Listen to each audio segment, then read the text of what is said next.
علم لنا إلا ما علمتنا إنك أنت العليم الحكيم.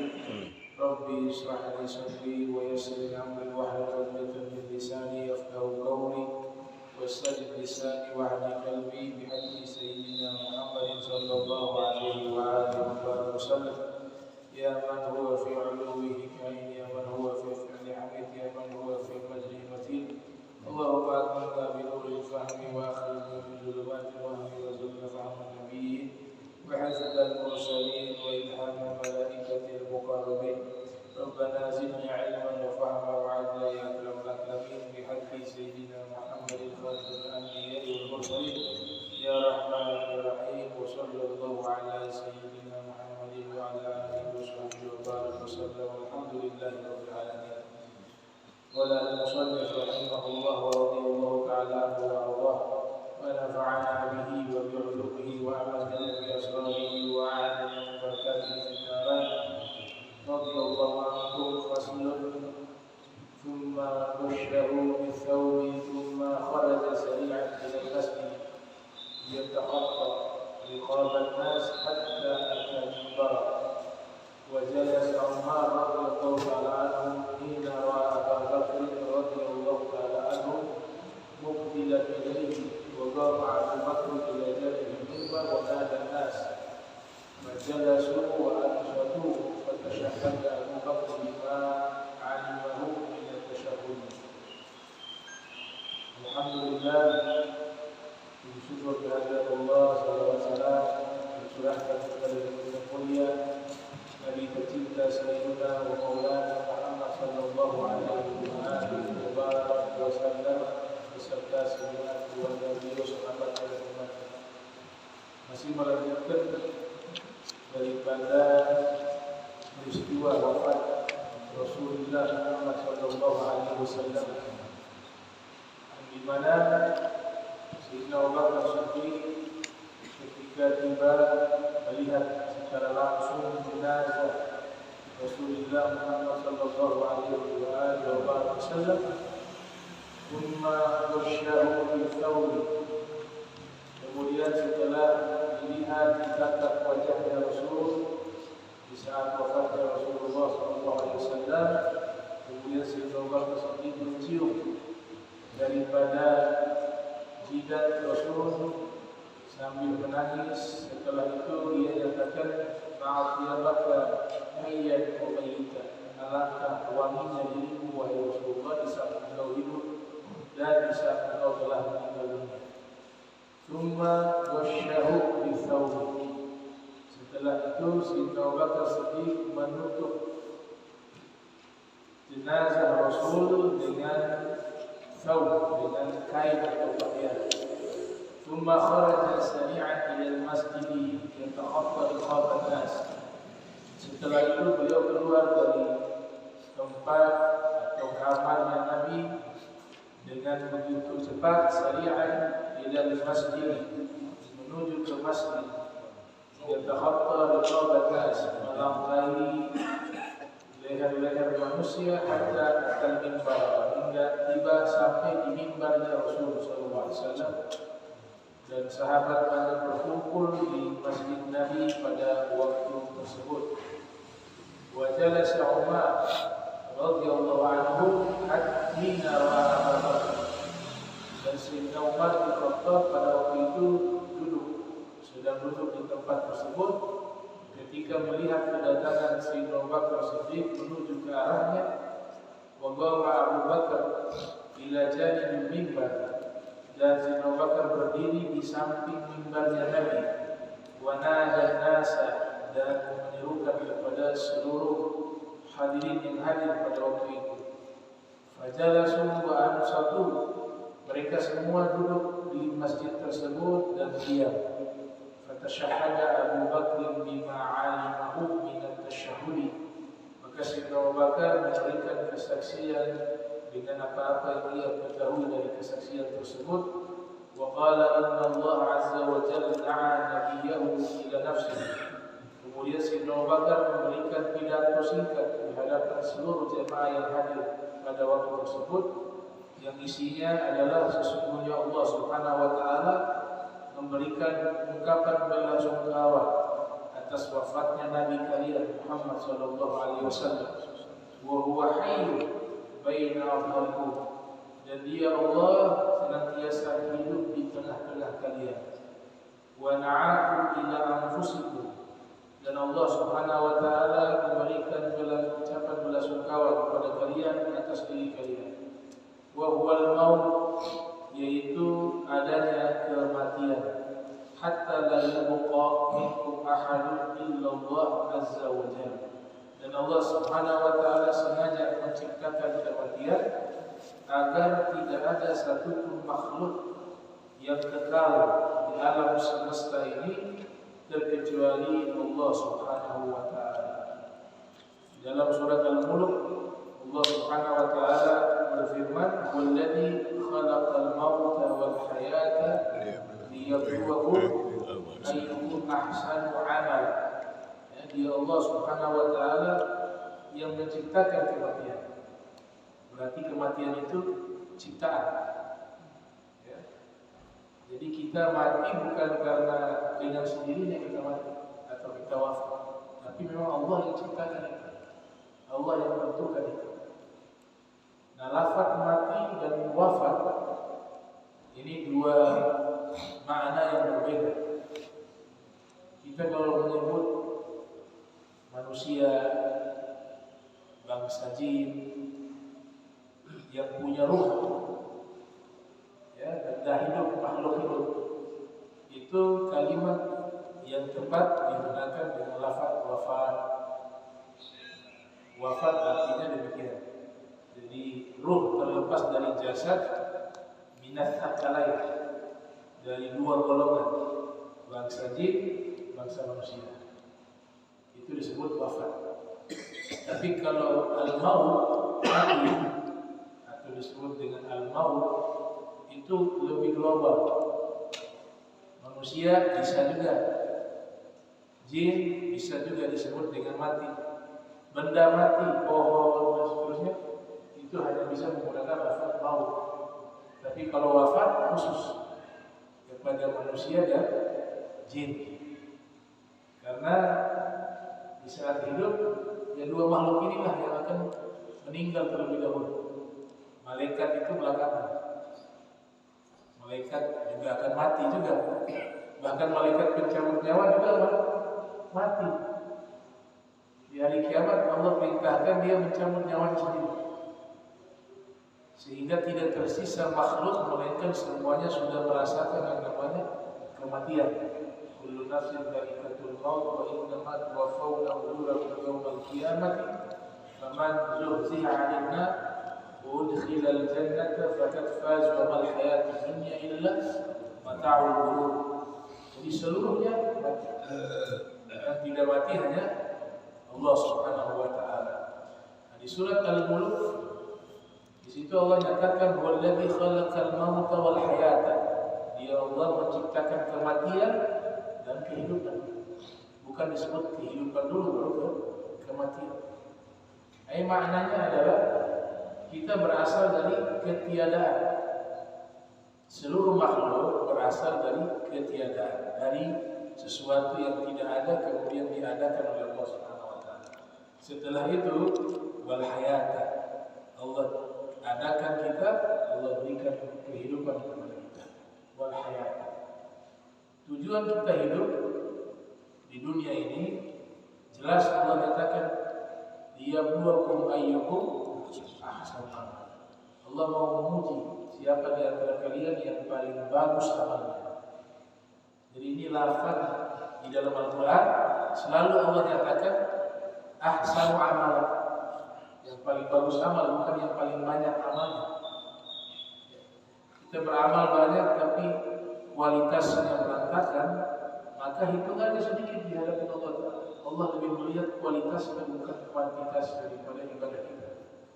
Sehingga selalu lafaz ahsanu amal itu Allah Ta'ala sebutkan, tidak ada akbar amal. Inna ja'alna ma'ala al-'ardi zinatan lah linabluwakum ayyuhum ahsanu amala. Mau uji kalian siapa di antara kalian yang paling bagus amalnya. Sehingga Nabi kita Muhammad sallallahu alaihi wasallam ketika beliau menjelaskan amalan yang paling Allah cinta itu bukan berdasarkan jumlah, tapi kualitas dan kontinu, istiqomah terus menerus. Ahabbul a'mali ila Allah subhanahu wa ta'ala adwamuha wa in qalla. Nabi bersabda, amalan yang paling Allah cinta yaitu yang dilakukan istiqomah terus menerus. Wa in qalla, walaupun sedikit. Sayyidina Ali mengatakan, perhatian kami terhadap diterimanya amal lebih kami fokuskan dibanding perhatian kami dengan jumlah amal. Perhatian kami terhadap amalan kami diterima oleh Allah itu lebih kami fokuskan dibanding perhatian terhadap jumlahnya amal. Artinya walaupun sedikit, tapi kita lakukan dengan baik, dengan sempurna, itu jauh lebih baik dibanding amalan yang banyak tapi isinya berantakan. Itu wasiat dari Allah Ta'ala, wasiat dari Nabi Muhammad SAW, dan wasiat daripada Sayyidina Ali bin Abi Thalib.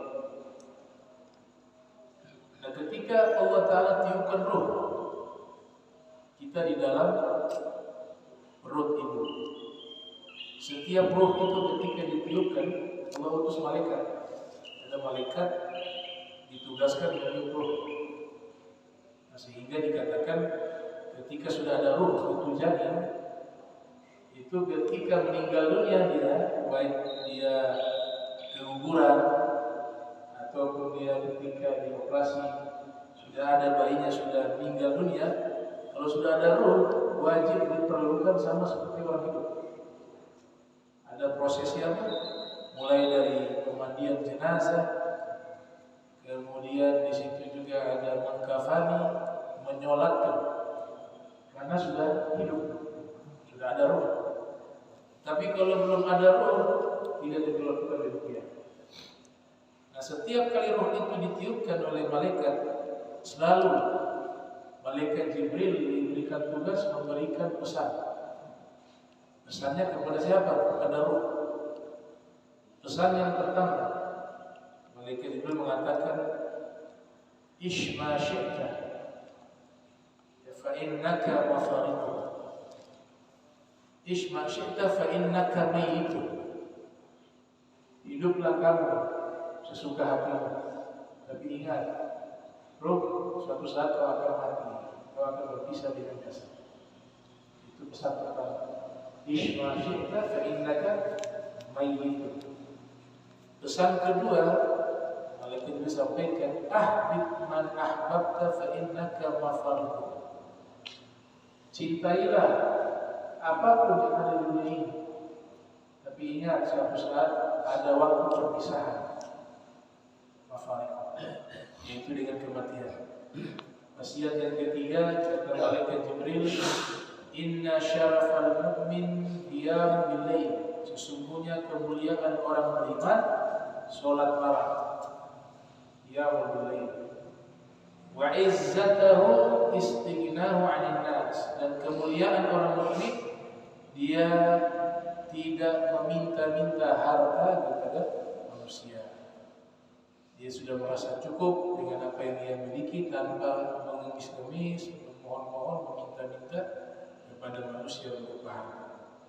Nah, ini 4 wasiat yang disampaikan oleh malaikat Jibril ketika ruh itu ditiupkan ke dalam jasad manusia. Demikian juga dalam riwayat disebutkan wasiat ini adalah satu hal yang sangat diperintahkan oleh Allah Ta'ala, sehingga dikatakan orang yang menjalani atau sakit sudah parah itu disunnahkan memberikan wasiat kepada anak-anaknya. Hukumnya sunnah wasiat. Bahkan Allah Subhanahu wa Ta'ala di dalam Al-Quran juga memberikan wasiat kepada seluruh manusia, terlebih khusus ahlul kitab wal mu'minun. Ya, walaqad wasayna utul kitaba min qablikum wa iyyakum an ittaqullah. sungguh kami telah berikan wasiat kepada kalian dan orang-orang sebelum kalian dari ahli kitab agar senantiasa bertakwa kepada Allah Subhanahu wa taala. Pentingnya wasiat juga sehingga di tongkatnya Nabi Musa itu ada wasiat.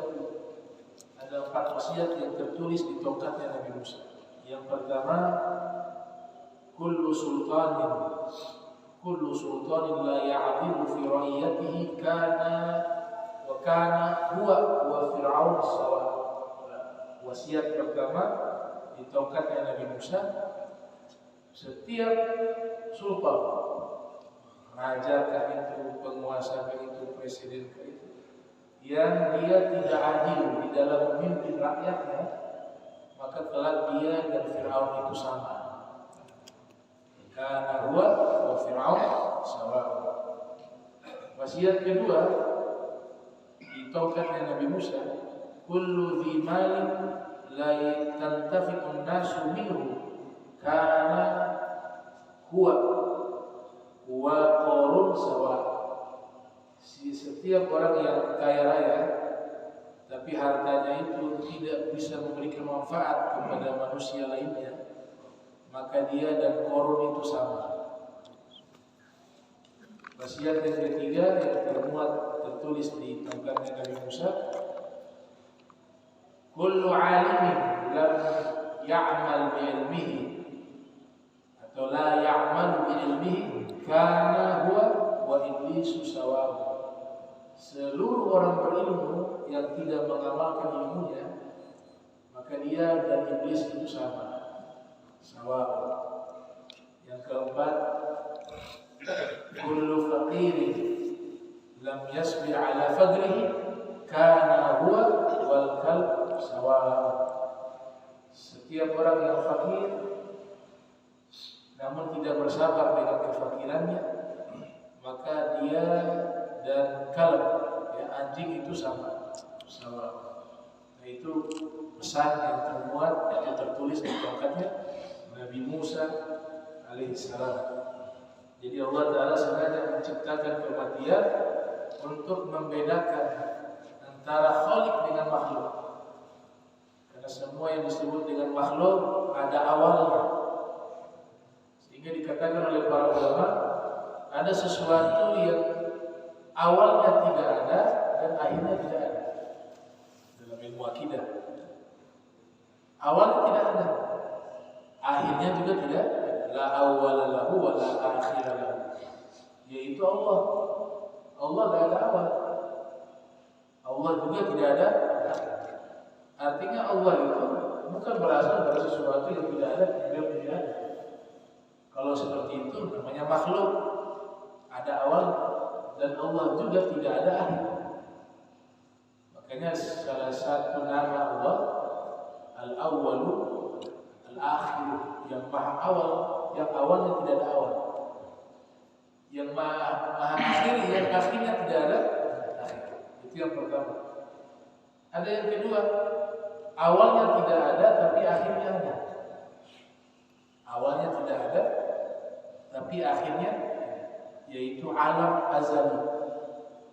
Alam azali itu Allah belum menciptakan segala sesuatu, disebut alam. Alam azali tidak ada awal, tapi ada akhir. Akhirnya di saat Allah menciptakan makhluk atau menciptakan sesuatu, disitulah berakhir alam azali. Jadi awalnya tidak ada, tapi akhirnya.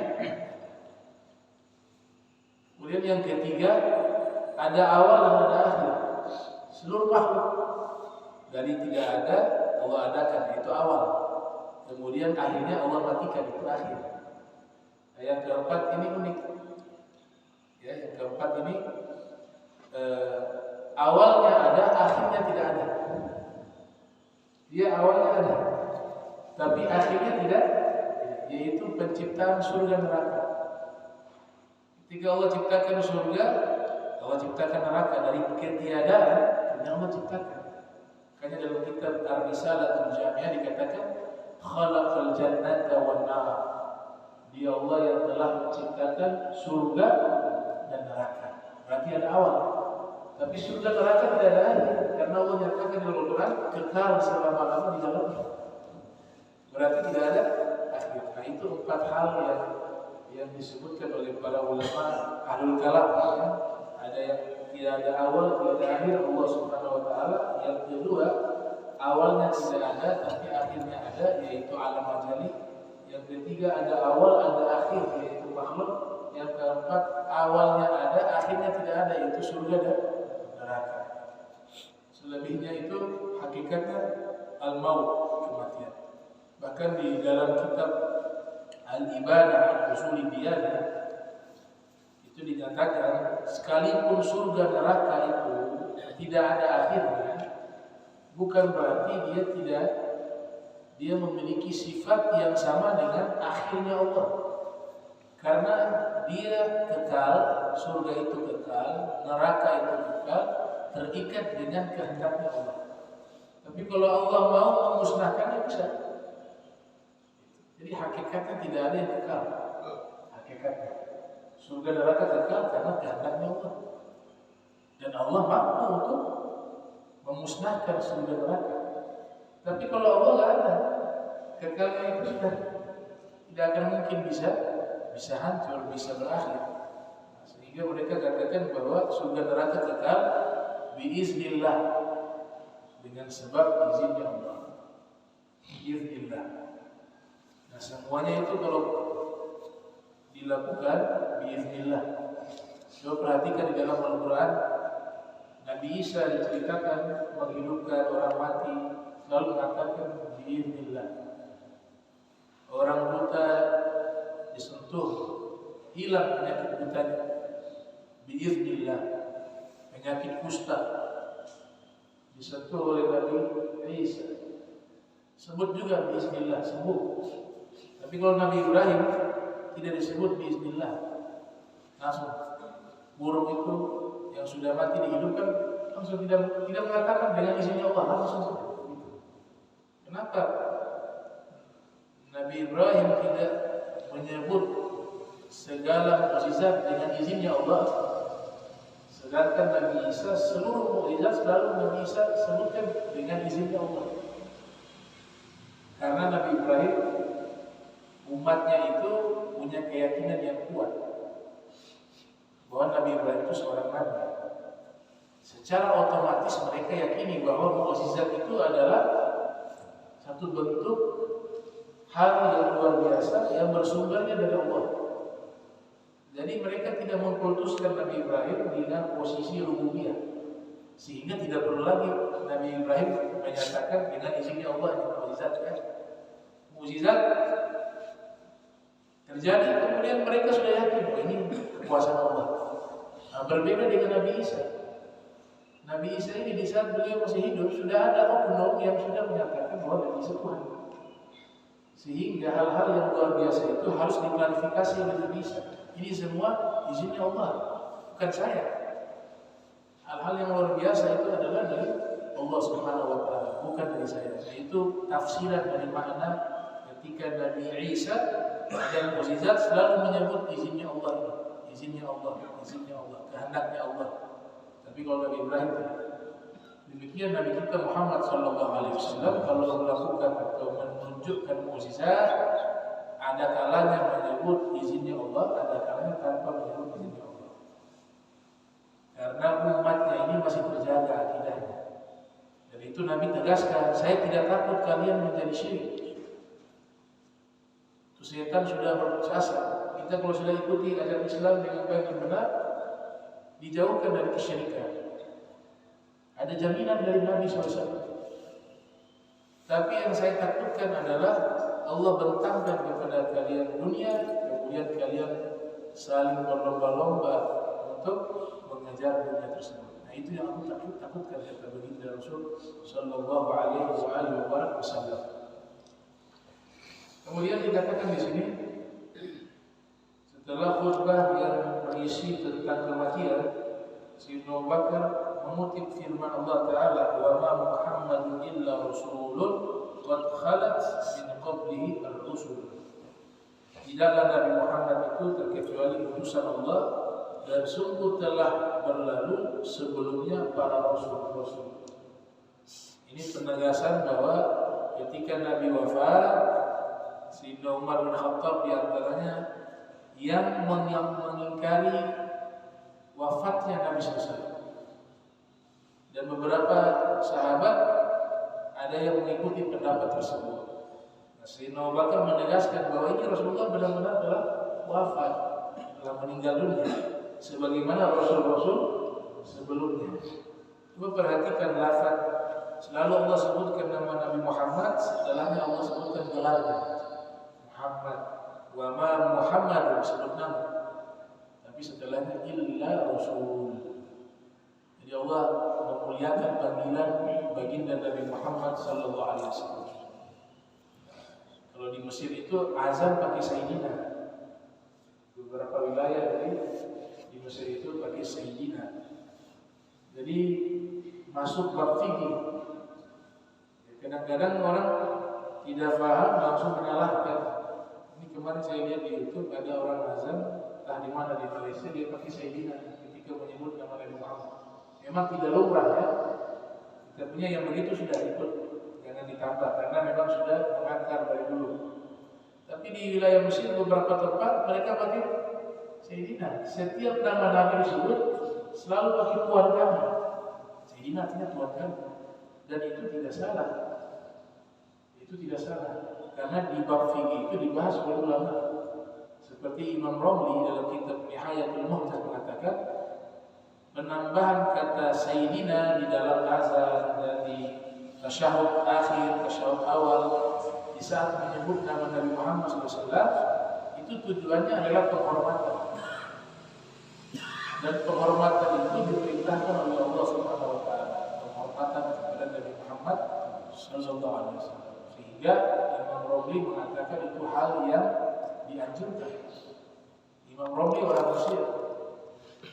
Makanya ulama-ulama Mesir memfatwakan seperti Syekh Ali Jum'ah kalau menambahkan kata sayyidina di dalam azan itu hal yang dianjurkan dan tidak diingkari hal itu. Sehingga di beberapa masjid di Mesir kalau azan pakai sayyidina. Cuma kalau di sini kan kalau kita pakai sayyidina aneh ya, kita dari kecil sudah pernah dengar asyhadu an la ilaha illallah asyhadu anna sayyidana Muhammad Rasulullah. Tapi kalau di sana biasa, karena mereka dari dulu seperti itu. Maksudnya di sini jangan terburu-buru menyalahkan. Ya. Walaupun di tempat kita hal itu belum ada, kita harus cross check dulu. Apakah ini salah atau tidak? Jangan masuk ini. Satu hal yang dibuat-buat ini bid'ah dan seterusnya. Ulama bahas di dalam kitab fikih masalah itu. Ada yang menolak, ada yang menerima. Tapi intisarinya adalah penghormatan kepada Nabi Muhammad sallallahu alaihi wasallam. Karena Rasulullah layak mendapatkan gelar-gelar semacam itu. Dikatakan ana sayyidul alamin yaumil qiyamah. Saya pemimpin, saya tuan besar bagi seluruh makhluk di hari kiamat, kata Nabi sallallahu alaihi wasallam. Jadi penghormatan kata sayyidina itu digunakan untuk penghormatan. Makanya Allah selalu menyebut nama Nabi, setelahnya Allah sebut gelarnya Nabi. Kalaupun Allah Ta'ala menyebut nama Nabi, ada gelar di belakangnya. Atau dengan julukan-julukan. Misalnya, ya ayyuhal muzammil, wahai yang menggunakan selimut. Itu kan yang dimaksud Nabi SAW. Ya ayyuhal mudaththir, Nun, Yasin, Toha, itu gelar-gelar Nabi kita Muhammad SAW. Tapi kalau Nabi lain Allah sebut nama langsung. Ya Adam, uskun anta, wazawjukal jannah. Wahai Adam, tinggallah kamu dengan istrimu di dalam surga. Langsung sebut nama. Ya Adam, ya Nuh, ya Ibrahim, itu disebut nama. Tapi kalau Nabi kita Muhammad SAW, Allah berikan gelar penghormatan. Bahkan Allah didik kita. Jangankan menyebut nama Nabi dengan sebutan nama, itu jelas ada larangan dari Allah Ta'ala dan ditafsirkan oleh Ibnu Abbas, wala taqulu Muhammad, walakin qulu Rasulullah. Kalau mau manggil Nabi jangan panggil dengan nama, itu waktu mereka masih hidup. Jangan panggil Muhammad, panggillah Rasulullah, utusan Allah. Kemudian mengangkat suara lebih tinggi dari suara Nabi Muhammad, itu pun menggugurkan pahala. Amal-amal kita semuanya pahalanya hancur. Itu makna kalau zaman sekarang, kalau ada orang lagi baca hadis Nabi, jangan ngobrol, masuk ke ayat itu. Kalau di masa Nabi hidup, sahabat-sahabat berbicara di hadapan Nabi, awalnya itu agak keras sebelum ayat ini turun.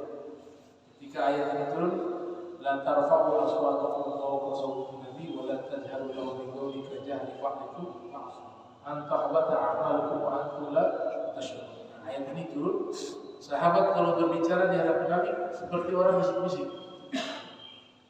Takut suaranya melebihi suara Nabi SAW. Sampai sekitar itu Allah ini akhlak penghormatan kepada Nabi Muhammad sallallahu alaihi wasallam. Setelah membaca ayat tersebut, tidaklah Nabi Muhammad terkecuali adalah Rasul dan sudah berlalu sebelumnya para Rasul. Faqala Umar, Sayyidina Umar berkata, karena saya Umar berkeyakinan bahwa Nabi tidak meninggal. Hanya ibaratnya Allah akan perjalankan rohnya sementara, nanti dikembalikan lagi. Keyakinannya Sayyidina Umar seperti itu. Kemudian Sayyidina Umar akan membaca ayat itu, maka Sayyidina Umar mengatakan, hadil ayat fil Quran. Dia tersadar bahwa Nabi benar-benar sudah meninggal. Ini karena ayat ini ada di dalam Al-Quran, kata Sayyidina Umar. Wallahi ma'alimtu anna hadil ayat unzilat qabla al-yawm. Saya tahu ayat ini, kata Sayyidina Umar, tapi demi Allah, pada hari ini seakan-akan ayat ini saya tidak pernah tahu karena diturunkan oleh Allah Ta'ala. Saya tidak tahu ayat ini ada. Padahal beliau faham, beliau hafal. Tetapi beliau punya kecintaannya kepada Rasulullah SAW, tidak mau berpisah dengan Rasulullah SAW, maka beliau menolak ketika mengatakan Nabi Muhammad telah wafat. Ketika dibacakan ayat, di situ disadari. Nah, sama kalau seperti kita, yang ketika ada firman Allah Ta'ala, kemudian sudah disebutkan oleh ulama, hukumnya seperti ini, hukumnya seperti ini tidak boleh, ya sudah, taat. Kita punya konsep namanya sami'na wa ata'na. Kita dengar, kita taat. Tapi kalau sekedar mendengar, tahu nih hukumnya seperti ini, tapi dilanggar, dia masuk konsepnya Yahudi. Sami'na wa aswa'na. Ya kami dengar saja, tapi kami langgar.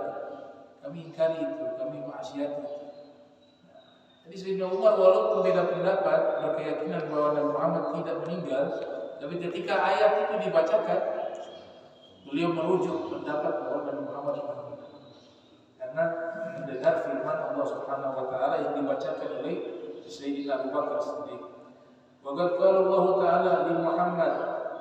Kemudian Allah Ta'ala berfirman di dalam Al-Quran kepada Nabi Muhammad sallallahu alaihi wasallam, innaka mayyitun wa innahum mayyitun. Sesungguhnya engkau kelak akan menjadi mayat, menjadi orang yang meninggal dunia. Dan sesungguhnya mereka semua juga akan merasakan yang namanya kematian dan menjadi mayat.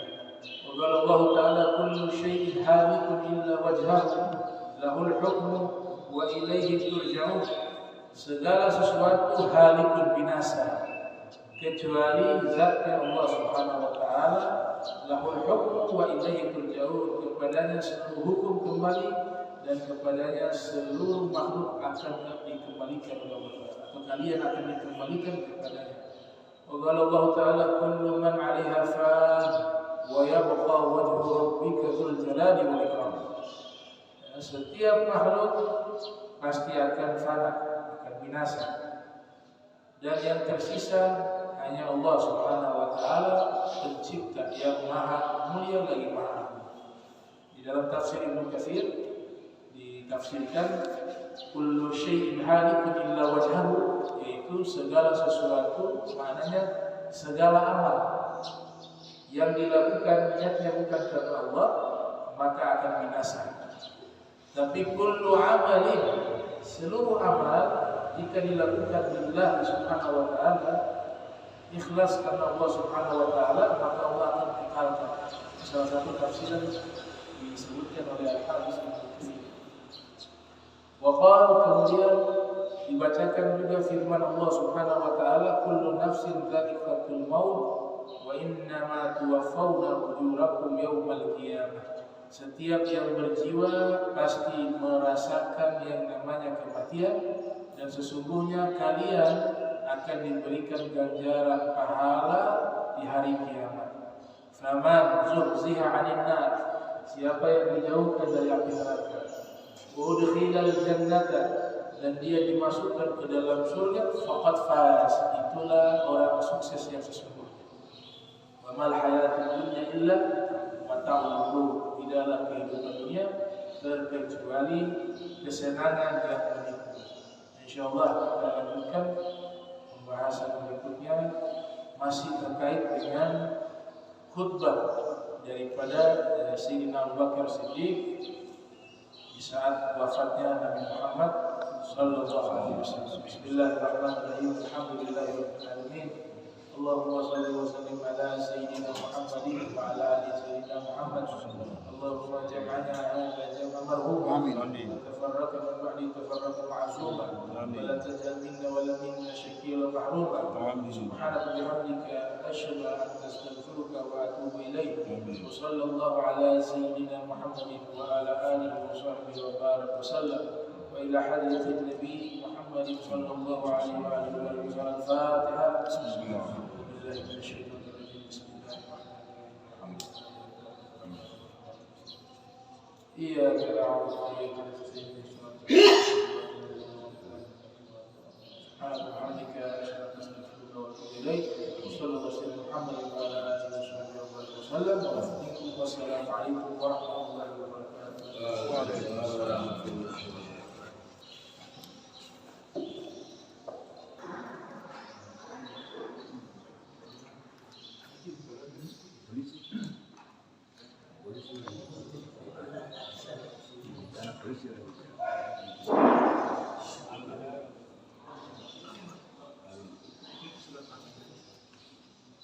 Mari para jemaah termasuk sekedar menikmati apa yang telah disediakan TG dimancarkan di sini.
Ini dekat-dekat ini.